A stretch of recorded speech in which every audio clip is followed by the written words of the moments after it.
Imagine having just 18 minutes to survive. Well, that was reality for Lionel Messi. During the World Cup qualifiers, Messi and Argentina flew into Brazil for a heavily anticipated matchup. And they came in thinking the worst case scenario was taking an L until things turned deadly. After suffering a 3-0 loss, the entire Argentina squad was so embarrassed, they wanted to get out the country as fast as possible. So instead of waiting for one of Messi's private jets, they all hopped on the Bolivian Lamia for a last-minute flight. And takeoff was smooth. The boys were in the air, and this was something they'd been through 100 times. But this time, they should have checked who was flying the plane. 4 hours into the flight to Buenos Aires, out of nowhere, the plane sparked an error. So what seemed like a routine flight turned into a life or death situation. The plane was flying 20 minutes past its fuel capacity. So now, the pilots had just 18 minutes to land, or else. As the plane started shaking, the pilots went into a panic, radioing everywhere they could until they finally found a landing spot. And with just a few minutes to spare, the plane came in hot. Once they landed, Messi and his teammates immediately hopped the hell off that plane. And even though they were traumatized, they had to be in another country by sunrise. So they were forced to finish their flight on a different plane. But little did they know, that was actually a blessing. Because right after the Bolivian Lamia refueled, it took off to another destination, but never made it, directly impacting a mountain and killing 75 of its passengers. So Messi's lucky, man, unlike Neymar. Because what he thought only cost $200K, actually almost cost him his life. See, Neymar always dreamed of living life in the fast lane, and there was one car he's always had his eyes on, a red Ferrari Spider. So right when Neymar got his first big paycheck, he hit the Rari dealership, splashed $275K, and just had to flex for some likes on the gram. But maybe he should have been thinking twice about living life 200 miles an hour. A few weeks later, it was game day, and Neymar woke up being spammed by his teammates. The club wanted to get in some extra reps at the practice facility, but since Neymar was being rushed, he forgot to check the weather. So he hopped in his Rari and was gone in 60 seconds. At the time, Neymar had a lot on his mind. 0 goals in 6 games, a court case where he was facing 2 years in jail, but none of that mattered when Neymar realized he forgot to buy new tires and the rain hit.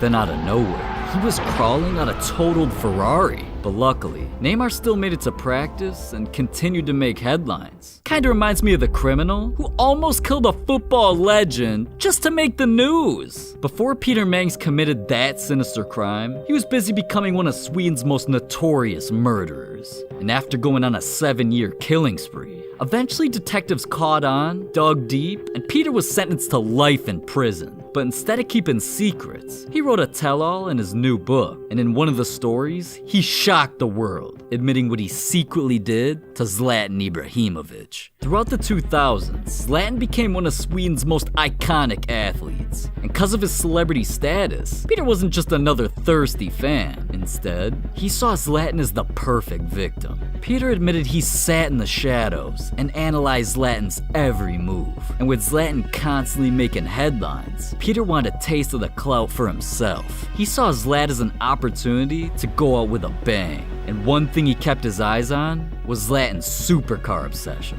One day, Peter watched him pull up in his $1 million whip and parked in the middle of the street. So when he saw that, it was the final straw. Peter rushed home to grab a weapon. Because he wasn't trying to ruin Zlatan's car, he was trying to end his life. But when Peter pulled back up, Zlatan was gone, and the rest was history.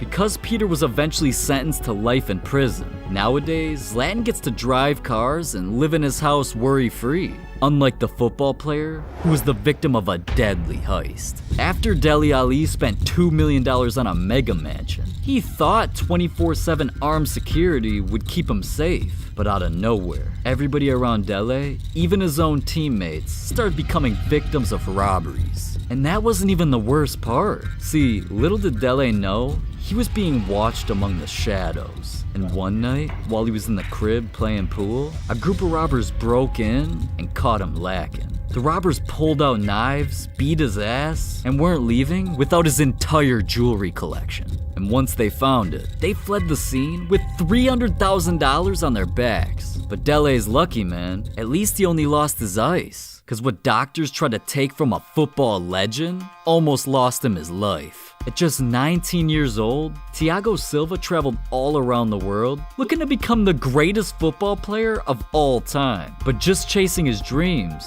almost got him killed. After a trip to Thailand, out of nowhere, he started feeling sick. A cough, a little sweat, it probably wasn't anything too serious, so Thiago let it be. But just a few days later, his symptoms got even worse. Struggling to run, walk, or even breathe, he was immediately rushed to the hospital, where doctors ran test after test, and that's when they found out Thiago's lungs were completely filled with deadly bacteria. So the doctors told him if he didn't get medical treatment immediately, he had just 2 weeks to live, and the only way to save him was removing part of his lung. Now, obviously in a situation like that, it seems like a no-brainer, but the tragic part about this was, if he went through surgery, he'd never play football again. So Thiago was faced with the toughest decision he could imagine, but eventually he gave in, and the doctors went to work.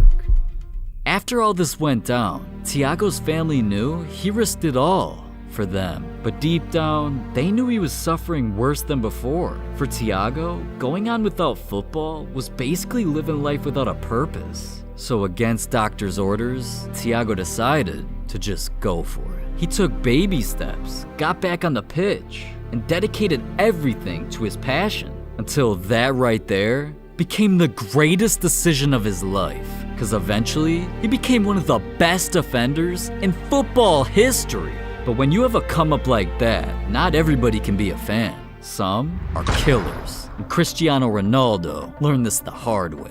As we all know, Ronaldo's got a bit of a car fetish. But considering that's already caused him to come face to face with death, you'd think Ronaldo would have learned his lesson. Until one night, things took a lethal turn. After a match, Ronaldo wanted to show off for his girl, so he took her for a spin in his brand new Audi R8. And we all know Ronaldo, man. He didn't just buy this car for its looks, but all of a sudden, all he saw was red and blue, so he pulled over. As the cop came up to the window, you'd think Ronaldo would cooperate, right? But when the officer wanted his papers, Ronaldo asked, "Don't you know who I am?" So cause he refused to hand over any ID, things escalated quickly. And being one of the most famous people on the planet, as soon as there was commotion, fans everywhere flooded the scene. But that's when a Ronaldo hater pulled up. Now, you'd think with officers around, everyone would, avoid breaking the law. But this dude was a psycho. Because right in front of the police, he literally threatened to kill Ronaldo. And when the officers heard, they had to let Ronaldo off the hook. Because instead, they arrested the deranged hater. But see, Ronaldo ain't the only one who was almost killed because of a misunderstanding. Imagine playing in the biggest game of your career and nearly being assassinated. Well, it all went down during the '98 World Cup. David Beckham was becoming the face of football, and after being graced with the cover of FIFA 98, there was only one thing left to do. See, his England club hadn't pulled off a World Cup victory in over 30 years. So if Beckham helped him do it, he'd forever be the country's hero. And we all know how England loves their football, man. So this game wasn't just a win or go home, it was a do or die. But if only Beckham knew what he just got himself into. Either way, he came in heated. Throughout the first half alone, both teams scored 2 goals each. And not only was it a tie game, it damn near had fights breaking out. So everything was living up to the hype. Until, with an entire country depending on him, Beckham lost his cool, got a red card, and was sent off. That one mistake literally cost his country the World Cup. So the very next day, Beckham went from one of football's most loved players to an entire country literally wanting him dead. And not only did Beckham turn into public enemy number 1,